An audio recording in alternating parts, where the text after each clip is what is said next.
We have lots of enablement information. We have lots of product information, and it's stored in lots and lots of places, and it's really hard to find. Sellers don't want to sift through all of the repos of all of the things and take all the e-learning and do all of that. So what they'll do instead is they'll go to a human.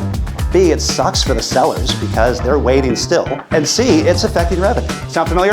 So Henry had this great idea. Hey, what if we use an LLM to mine Slack? And then we find all the gold and we serve it up to people immediately. So it's in Slack, right? That's where everybody was. You saw that chart with all the colors of like how long people were waiting for answers?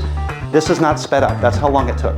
And then I was able to start asking, we're doing this now, more sophisticated questions, so it's not just transactional. How do I respond if I get this kind of objection? And it's able to go and synthesize against everything it knows and serve up, here's how you should solve this objection. So CRO likes it, which is really good. At one point on a call, he was saying, I look at this channel before I go to bed every night. You get to be the CRO lullaby. That's a pretty damn good place to be.